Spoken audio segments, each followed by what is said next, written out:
Hey Wyatt, go in depth about why you do what you do, because at 28 years old, what you have been able to accomplish, most people don't even accomplish in their lifetime.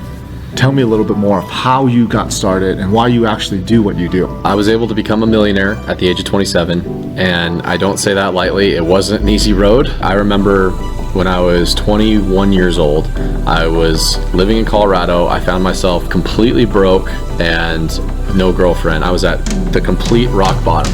I was so broke. I still wanted to hang out with my friends, but I was so broke I didn't have any income that we rented a house and I put my bedroom on Airbnb and slept on the couch. You gotta be kidding me. Just so I could go hang out with my friends and go to concerts and go to bars, because I didn't have anything. You were really creative. I had to do what it takes. But since doing that, there's a lot of lessons that I learned, and one of the biggest lessons that I learned was it just takes hard work, and that failure is only achieved when you stop. So if you just don't stop and you constantly start improving, and you have a dream but you don't stop chasing it, you go after it 100% all out the whole time, then eventually good things happen. I read a little book called Rich Dad Poor Dad, and that book just stemmed my entire How investing long ago journey. did you read that book? When I was 21 years old. Wow. And then it took 6 years of action to becoming a millionaire. And then since then, we've just continued to grow and grow. A lot of times, are you motivated by where you want to go, or are you at the beginning partially motivated by fear? It's a little bit of both. It's the dream of not having to work for anyone for the rest of my life, but it's also the fact that I have no money coming in. I have to do something to generate something so that I can eventually get married and have kids and support a family, and not just support going out to the bars. Let's dive a little deeper. What are some fears, like top 2-3 fears that it's, oh man, you want it to be so far away from it, it can sometimes drive your success. When I didn't have a job, I didn't have any income, and I'm just seeing my bank account go down and down and down and down, and almost feeling hopeless. I was interviewing with companies and I couldn't even get a job.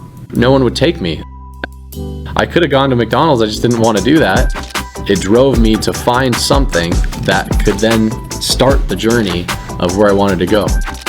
So fear was a huge motivator, and I didn't want to be alone. To share a little bit of background, my wife, we met freshman year of college, so we had known each other for 4 years, and we had split.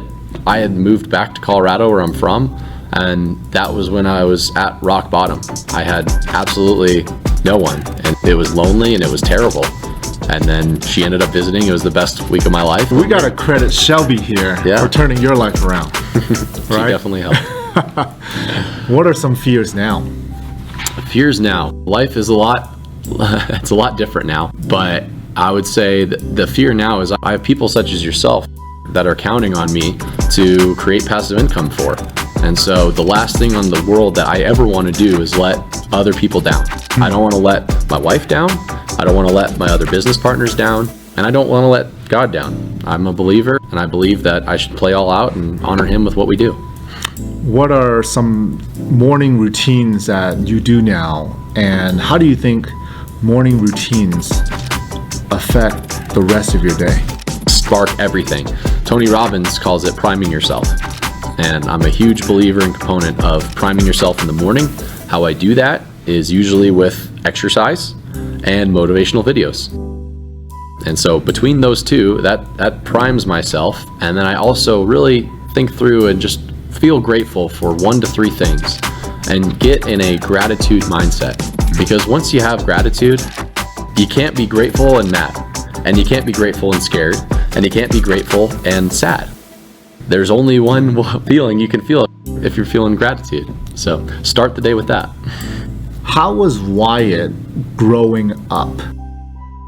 Tell me, were you always very motivated with certain things that you've always wanted?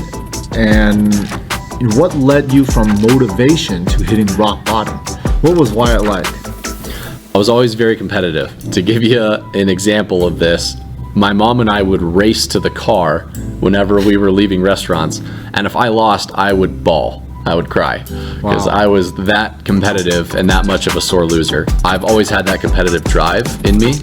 And coming from that, what led to rock bottom is when I felt like I was losing in all aspects of life. Relationally, I had nothing. Finances, I had nothing. Spiritually, I had nothing. And then when things changed, and because of that now, I still have that competitive drive. I still love to achieve. I still love to accomplish. And even in the rock bottom, you still have to find the gratitude in things to start and stem from things. And ultimately, for me, it was a character change. It was a partying dirtbag that eventually had to come back to Christ and then build character and build integrity. And at that point, then I could start having relationships with people. I wish Shelby was here to answer some of these questions, but I'll ask you. When she visited you in Colorado, what was it that made you have that shift? Did she give you an ultimatum? Ultimately, what it was, first off, I developed a relationship with Christ. When I was at rock bottom, I started going back to church. And within church, I found some fruitful ground of a community of people with integrity, a community of people that believed in things and served a purpose other than themselves. And then coupled with that, for when Shelby came, it made me realize how selfish I was living my life, how selfish I was being, how it was so difficult to be a friend with someone as selfish as me, how it was so difficult to date someone as selfish as me. And so I had to change my identity, my character, my integrity of who I was to then become a person that people liked hanging out with, that Wow. people. And look at you where you are right now. What does the next 5 years look like? The next 5 years is going to be an exciting time. Who knows exactly, but the vision for the next 5 years is to grow the portfolio from the current 200 units to over 1,000 within 5 years within Omaha and Lincoln, Nebraska. And then we'll be starting a family here soon, Lord willing, and just work with great people such as yourself. Awesome. Thank you for sharing, Wyatt. Yeah, thank you.